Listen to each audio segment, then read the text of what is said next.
Eh bien, salut Xavier. Eh ben, salut Guilain, bonjour à tous. Alors aujourd'hui, notre grande série Un potager de malade. Donc il y a toute une moitié qui est en bac, comme on peut voir là. Alors les bacs, dimension 1 mètre sur 1 mètre, ça me permet d'accéder de partout.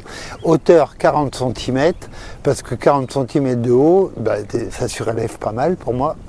Et en plus de ça, je sais que je vais pouvoir faire tous les légumes dedans. Alors par contre, ce serait démentiel en tarif si je devais les remplir de terreau, etc. Ce serait très compliqué si je devais les remplir de terre végétale.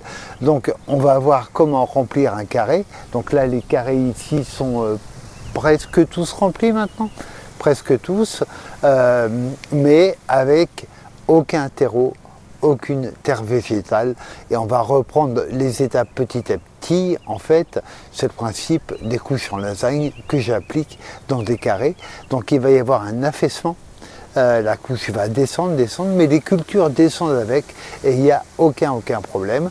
À la fin, ma couche qui faisait 40, elle a réduit, elle fait plus que ça. Les légumes sont prêts à prendre, en général ils sont beaux. Moi je récupère cette litière pour pouvoir en faire d'autres, pour étaler dans les planches plus classiques. Donc c'est pour ça que je n'achète ni terre ni terreau pour faire mes carrés. On part vraiment sur entre guillemets des déchets, et en plus de ça, la couche qui s'est formée l'année précédente pour faire la litière.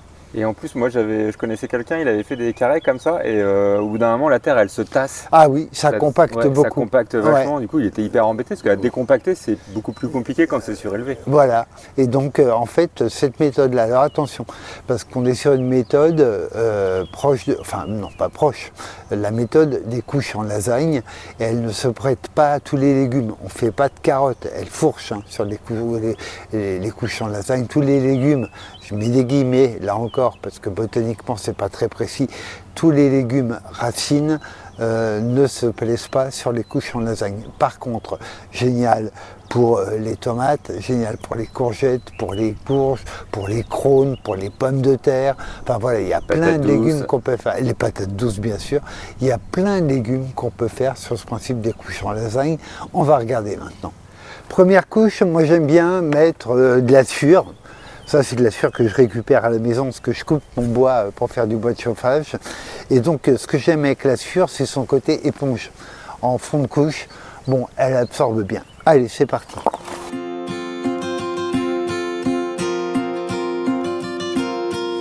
Très important, et on ne remontrera pas à chaque fois, mais chaque couche est largement arrosée au fur et à mesure de l'étalement. Donc là, je suis sur du carbone, je passe sur du verre. Donc en verre, c'est-à-dire plutôt azoté, les épluchures, les poils de chien, les déchets de cuisine. Et puis déchets de tonte, tout simplement. Donc là c'est pareil. On fait des couches pas trop épaisses? Alors, en épaisseur, la largeur de la main, tout simplement. Moi je fais simple.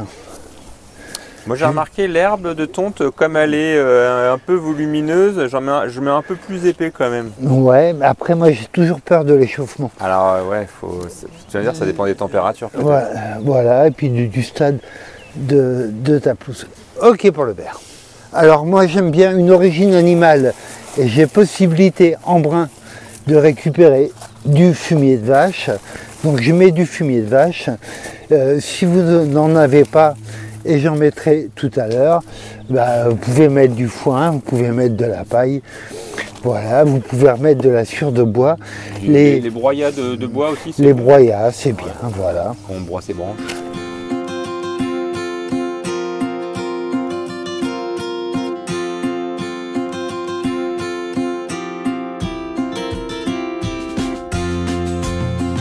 Donc maintenant, on repart sur du verre, donc du plutôt azoté.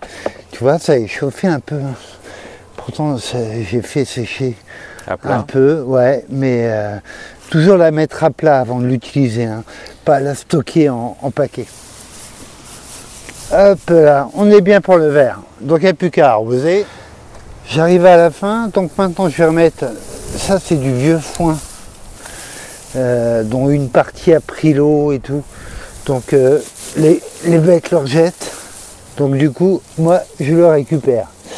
Alors c'est un peu mis en colonne pagaille hein, mon histoire. Donc on voit qu'au niveau des mesures, je suis à peu près dans l'environ quoi. Bah, c'est pas le mieux et l'ennemi du bien, ou je sais pas quoi.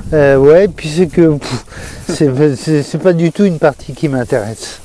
On prend des petits ciseaux puis on coupe sur les bords. Voilà. Là, c'est bon pour la dernière couche de brun. Vous voyez, je suis au-dessus de mon Oya. Hein.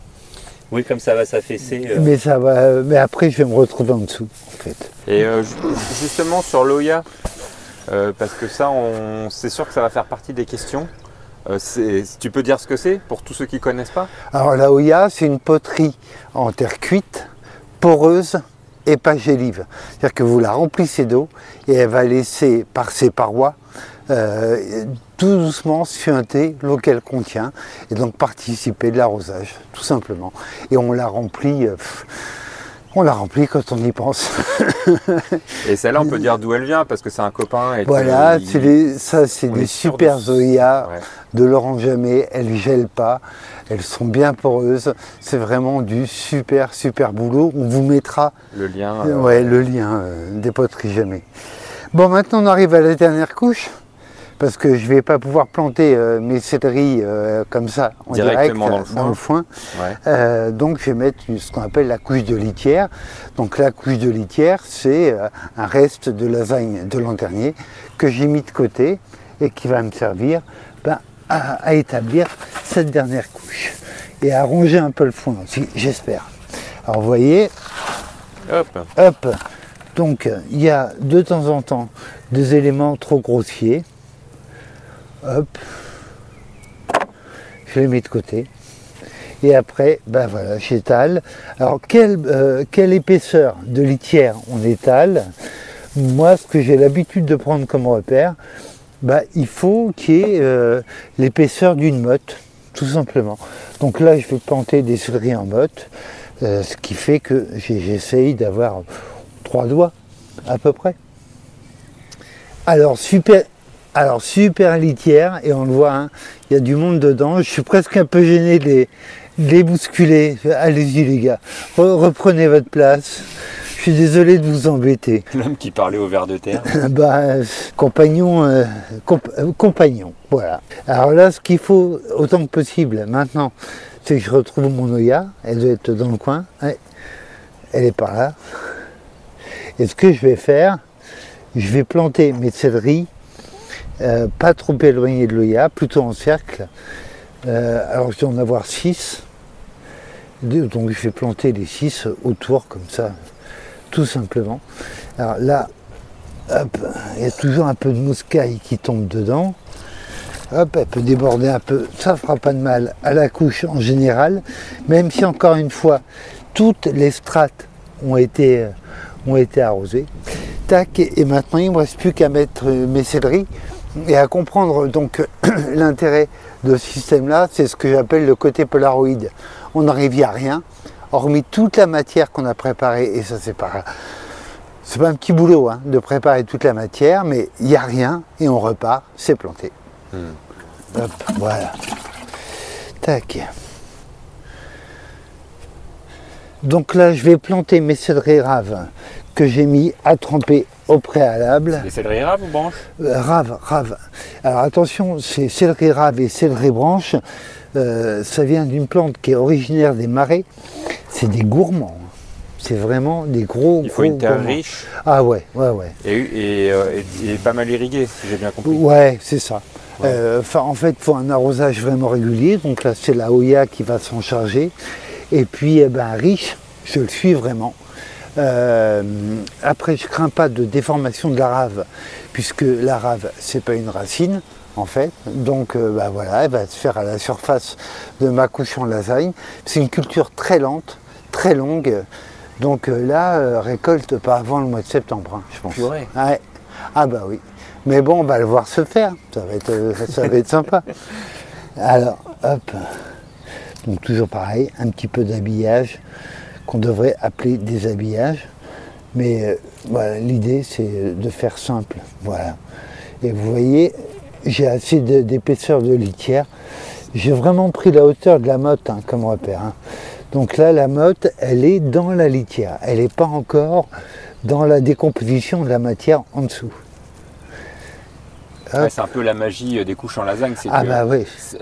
Pendant que ça se décompose, les plantes poussent. Voilà, avec ce truc absolument incroyable qui va se passer, on va la voir descendre, descendre, descendre, et on va avoir nos cultures qui descendent dessus, mais sans problème. Dernier petit arrosage, donc l'arrosage de plombage, là, qui est destiné à ce qu'il n'y ait pas d'air entre la terre, la litière, donc, et les racines. Vous voyez, hop, c'est un peu bourrin, mais bon. L'espacement des céleris rafles, c'est quoi? C'est ça là, là, celui-là, il est un peu serré. Hein. Ouais. Mais il faut compter au moins 30 ah oui. pour qu'il soit bien. Okay, ouais. Après, là, ce qui me guide, c'est la taille de mon carré et là où il y a, en fait, tout simplement. Bon, ben voilà, on regarde au cours de la saison comment il se comporte. Ouais, on fait un petit point mi-saison et puis en voilà. septembre, là, dans 6 mois. C'est ça, et si ça leur plaît, la couche en lasagne, mais je ne suis pas inquiet. Ok, super. Ben, merci Xavier. À bientôt.